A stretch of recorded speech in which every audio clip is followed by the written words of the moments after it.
अब इसमें देख सकते हैं कि एक ऐसी बच्ची जो स्कूल जाती है, जिसकी उम्र 10 साल है, वो भी कैसे इस जाल में फंस जाती है। कैसे उसकी माँ और उसके मामा उसको इस चीज में फंसाते हैं, क्योंकि उन्हें 3 करोड़ रुपए कमाने थे, फेम कमाना था। वो लड़की की जो मासूमियत है पूरी तरह से खत्म हो जाती है। लोग उसे बच्ची बेबी कहते हैं तो उसको अच्छा नहीं लगता है। तो मामा क्या करता है कि मामा एक ऐसे डॉक्टर के पास ले जाता है जो उसे इंजेक्शन देता है, जवानी का इंजेक्शन, मतलब कि लड़की जो है जल्दी से मेच्योर हो जाए और उसके शरीर पर दुष्परिणाम भी धीरे धीरे देखने को मिलने लगता है। और ऐसी बहुत सारी चीजें आज वाकई में रियल वर्ल्ड में भी हो रही है। पंचायत वेब सीरीज के बाद एक ऐसी दमदार वेब सीरीज देखने को मिली है जिसके बारे में मैं हमेशा ही बात करते आया हूं और बहुत सारे लोग इसके बारे में बात करते चले आए हैं। एस्केप लाइव नाम की एक वेब सीरीज आई है, हॉटस्टार पर है, और ये वेब सीरीज लोगों को इतनी पसंद आ रही है कि इसकी एक एक कहानी को आप अपनी जिंदगी से जोड़कर देख सकते हैं। ये वेब सीरीज जो कहानी इसमें कही गई है, ये आज के डिजिटल युग की काली सच्चाई है कि किस तरह से डिजिटल युग में सोशल मीडिया के जाल में लोग फंस चुके हैं। छोटे बच्चे से लेकर बड़े बूढ़े, घर की औरतें, हर कोई इसमें फंस चुका है। और ये एक ऐसा दलदल है, अगर आप इससे निकलना भी चाहो तो निकल नहीं पाओगे। या तो आप बर्बाद हो जाओगे, या आपकी मौत हो जाएगी, या फिर आप कुछ कर कर निकल जाओगे। लेकिन यहां पर ये जो डिजिटल युग है, यहां पर हर इंसान, बच्चे से लेकर बड़ा, हर कोई फेम पाना चाहता है, पैसे कमाना चाहता है। देखिए, पैसे कमाना आज के दौर में बहुत जरूरी है। जिस तरह से महंगाई बढ़ रही है, वैसे महंगाई नहीं भी बढ़े तो भी पैसे कमाना हर इंसान के लिए जरूरी है। लेकिन पैसे कमाने के होड़ में, फेम पाने के चक्कर में लोग सोशल मीडिया पर क्या क्या गलतियां कर रहे हैं, वो आप बहुत ही अच्छी तरह से समझ सकते हैं। आपको याद होगा कि जब टिकटॉक के ऊपर बैन लगा था, तो टिकटॉक के ऊपर बैन लगने के बाद किस तरह से लोग, इसके जो यूजर थे, वो एकदम से पागल हो गए थे। इन्फ्लुएंसर के बीच में एक आंधी आ गई थी कि सरकार ने ऐसे कैसे कर दिया, सरकार होती कौन है हमारे जिंदगी पर, इस तरह की बंदिशें लगाने वाली, सरकारों को गालियां देने लगे। इन्हें देश की सुरक्षा से कोई मतलब नहीं था कि टिकटॉक को बैन क्यों किया गया। जिन जिन एप्स को बैन किया गया था, चाइनीज एप्स को, वो आज तक बैन है। लेकिन लोग इस तरह से पागल हो जाते हैं, इसके बारे में अंदाजा लगाना बहुत ही मुश्किल है। क्योंकि आज के दौर में Instagram reel, TikTok, Mojo, Zili app, पता नहीं कितने तरह के ऐप्स आ चुके हैं जिनका एक ही मकसद है कि इन्हें इस जाल में फंसाओ, अपना प्रॉफिट कमाओ और इन्हें इस जाल से कभी निकलने मत दो। हम कुछ नया सीख ही नहीं पाते हैं। देखिए, सोशल मीडिया का इस्तेमाल करना गलत बात नहीं है, पैसे कमाना गलत बात नहीं है, लेकिन अश्लीलता के चक्कर में आ जाना, पैसे कमाने के लिए गलत गलत चीजें करना, ये बहुत ही गलत चीज है और ये आपको कहीं ना कहीं बर्बाद कर डालेगी। और यही कहानी इस वेब सीरीज में कही जा रही है। एस्केप लाइव जो इस वेब सीरीज का नाम है, वो इस वेब सीरीज में उस ऐप का नाम है जो टिकटॉक, इंस्टाग्राम रील, जिली, मोजो और पता नहीं MX टकाटक, जिस तरह के ऐप्स हैं जो वीडियोस बनाकर जिस पे लोग पैसे कमाते हैं, बड़े बड़े इन्फ्लुएंसर बन जाते हैं, रातों रात सफलता मिल जाती है। इसकी भी कहानी यही है।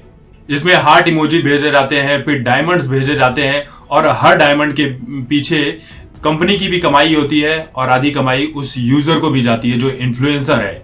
एस्केप लाइव वाले एक कॉन्टेस्ट रखते हैं जिसमें जो विजेता होगा महीने के अंत में उसे 3 करोड़ रुपए मिलेंगे, और इस चक्कर में जिसके पास सबसे अधिक डायमंड होगा वही विजेता कहलाएगा। अब इसमें देख सकते हैं कि एक ऐसी बच्ची जो स्कूल जाती है, जिसकी उम्र 10 साल है, वो भी कैसे इस जाल में फंस जाती है। कैसे उसकी माँ और उसके मामा उसको इस चीज में फंसाते हैं, क्योंकि उन्हें 3 करोड़ रुपए कमाने थे, फेम कमाना था। वो लड़की की जो मासूमियत है पूरी तरह से खत्म हो जाती है। लोग उसे बच्ची बेबी कहते हैं तो उसको अच्छा नहीं लगता है। तो मामा क्या करता है कि मामा एक ऐसे डॉक्टर के पास ले जाता है जो उसे इंजेक्शन देता है, जवानी का इंजेक्शन, मतलब कि लड़की जो है जल्दी से मेच्योर हो जाए और उसके शरीर पर दुष्परिणाम भी धीरे धीरे देखने को मिलने लगता है। और ऐसी बहुत सारी चीजें आज वाकई में रियल वर्ल्ड में भी हो रही है। मुंबई में एक धोबी का लड़का है इस वेब सीरीज में, जिसको नाम दिया गया है आमचा स्पाइडर। वो किस तरह से पार्कर स्टंट करता है, स्टंट करने के लिए क्या क्या खतरनाक चीजें करता है, और अंत में ज्यादा डायमंड कमाने के चक्कर में वो किस तरह से बिल्डिंग के ऊपर जाता है, टावर के ऊपर जाता है और स्टंट करते हुए वो गिर पड़ता है। फिर इसमें एक पागल खाने से भागा हुआ लड़का है जिसका दिमागी संतुलन ठीक नहीं है, वो किस तरह से गालियां बकता है और क्या क्या चीजें करता है, उसके हाथों से भी मर्डर हो जाता है, वो भागता है। इसका पार्ट 2 भी आने वाला है। किस तरह से देख सकते हैं कि एक बैंक में काम करने वाला ऊंचे ऊंचे दर्जे पर बैठा हुआ इंसान जिसकी प्रमोशन तक हो चुकी है, जब वो इंसान वीडियो बना रहा है, लेकिन वीडियो कैसे बना रहा है, वो दुनिया से छुप छुपा कर लड़की बनकर वीडियोस बना रहा है। ये बात उसके परिवार वालों को नहीं भी पता है, बस उस लड़की को पता होती है जो उसके माँ बाप रिश्ता लेकर उसके घर पर आते हैं। रियल में उसके अंदर लड़की वाली फीलिंग थी, वो भीतर से लड़की ही था। यहाँ पर आप कह सकते हैं कि जो धारा 377 हटी है उसे लेकर इस कहानी को यहाँ पर बुना गया है कि कैसे जो इस तरह के लोग होते हैं जो जिसे समाज स्वीकार नहीं करता है और उनके साथ क्या क्या घटनाएं होती है, अंदर ही अंदर वो दबते रहते कुड़ते रहते हैं, उसकी भी कहानी बताने की कोशिश की गई है। फिर उसके बाद इसमें फेटिश गर्ल नाम की एक लड़की है जो नॉर्थ ईस्ट से है, जिसे लोग चिंकी बुलाते हैं। नॉर्थ ईस्ट में लोगों को किस तरह से चिढ़ाया जाता है उसकी भी एक छोटी सी कहानी यहाँ पर दिखाई गई है। लेकिन जब उसकी ओनर को, जिस होटल में वो जॉब कर रही थी, उसकी ओनर को पता चलता है कि ये इस तरह की हरकतें करती है, तो वो उस लड़की के साथ किस तरह से उसे सेक्सुअली हरेस्ट करती है, बाद में उसके साथ क्या क्या घटनाएं होती हैं, आप इस वेब सीरीज में देख सकते हैं। और ऐसी ऐसी चीजें इसमें दिखाई जा रही हैं जो वाकई में बहुत ही सोचने लायक है।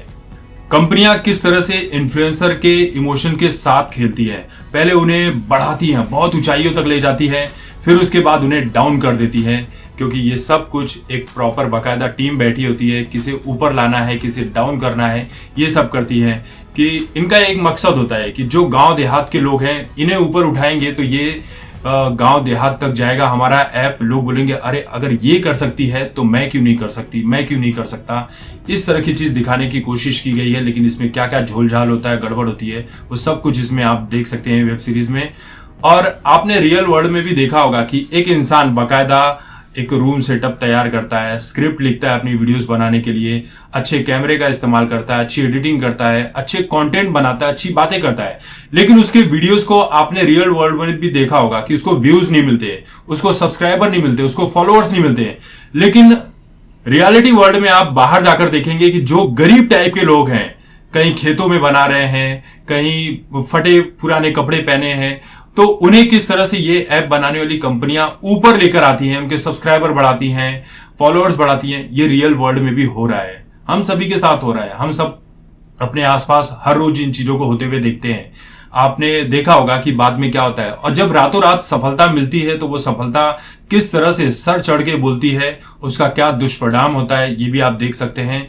आपने देखा होगा कि रानू मंडल, फिर कच्चा बादाम, बचपन का प्यार, बाबा का ढाबा, ये सब लोग रातों रात वायरल हुए हैं, और इनमें से कितने लोगों के बीच में घमंड आ गया, इनके बोलने के सुर बदल गए, क्योंकि इनके पास बिना मेहनत किए, बिना किसी टैलेंट के इनके पास पैसे आ गए। और जब बिना मेहनत के, बिना टैलेंट के आपके पास पैसा आ जाता है तो आपके अंदर क्या घमंड आएगा वो हमने देखा ही है, इन सभी कहानियों में देखा है।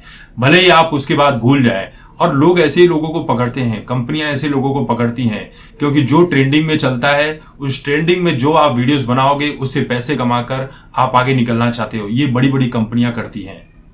एक्चुअली आज देखा जाए तो हम सब इन एप्स के सामने कठपुतली बन चुके हैं। ये जिस तरह से आम इंसान को नचाएंगी, हमें उसी तरह से नाचना होगा।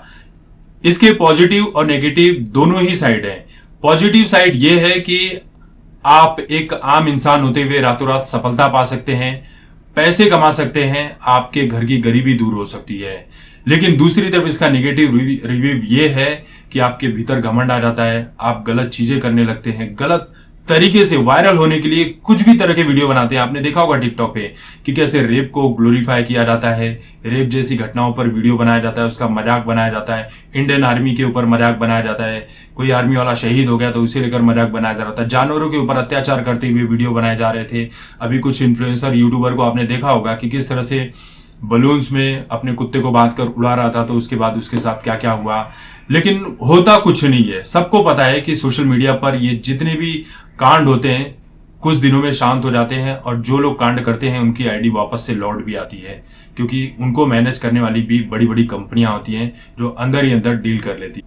इस वेब सीरीज की एक्टिंग, डायरेक्शन, सिनेमेटोग्राफी, म्यूजिक सब कुछ बेहतरीन है, सब अच्छा है इसमें।